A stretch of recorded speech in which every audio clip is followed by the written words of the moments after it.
Indian premier ലീഗിന്റെ 18ാം സീസണിൽ ഏറ്റവും ശക്തരെന്ന പേപ്പറിൽ വിലയിരുത്തപ്പെട്ട ടീമാണ് മുംബൈ ഇന്ത്യൻസ്. ഹാർദിക് പാണ്ഡ്യ നയിക്കുന്ന മുംബൈ ഇന്ത്യൻസിലും ബാറ്റിങ്ങിലും ബോളിങ്ങിലും ഒരേപോലെ ശക്തമാണ്.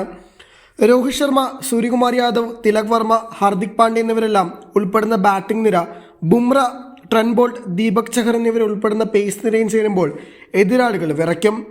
എന്നാൽ കണക്കുകളിലെ ഈ മികവ് മുംബൈയുടെ പ്രകടനത്തിൽ ഇല്ലായിരുന്നു എന്ന് തന്നെ പറയാം. പ്രതീക്ഷിച്ച പോലെ വിജയക്കുതിപ്പ് നടത്താൻ മുംബൈക്ക് സാധിക്കുന്നില്ല.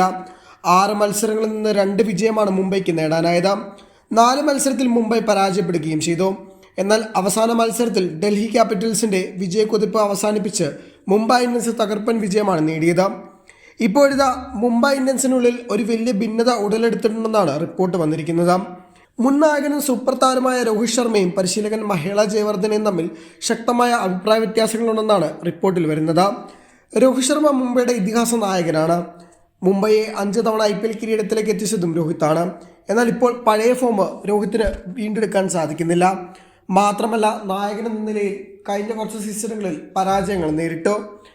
അതിനെ മുന്നിൽ നിർത്തിക്കൊണ്ടാണ് ഹാർദിക് പാണ്ഡ്യയെ ഗുജറാത്ത് ടൈറ്റൻസിൽ നിന്നും മുംബൈ ഇന്ത്യൻസ് മടക്കിയെത്തിച്ചത്. എന്നാൽ ഫലം വിപരീതമായിരുന്നു. ടീമിൽ 2 വിഭാഗങ്ങളെയാണ് കഴിഞ്ഞ വർഷം കളിച്ചത്. ഈ കൊല്ലവും അതിൽ വലിയ മാറ്റങ്ങളൊന്നുമില്ല. ഡൽഹി മത്സരത്തിൽ ജയിക്കുമെന്ന അവസ്ഥയിൽ നിന്നും തിരിച്ചു പിടിച്ചത് രോഹിതിൻ്റെ മികവായിരുന്നു. സ്റ്റബ്സിനെയും KL രാഹുലിനെയും കൊടുക്കാൻ സ്പിന്നറെ ഉപയോഗിക്കാൻ ഡഗ്ഔട്ടിൽ നിന്ന് രോഹിത് ശർമ്മ നിർദ്ദേശിച്ചിരുന്നു.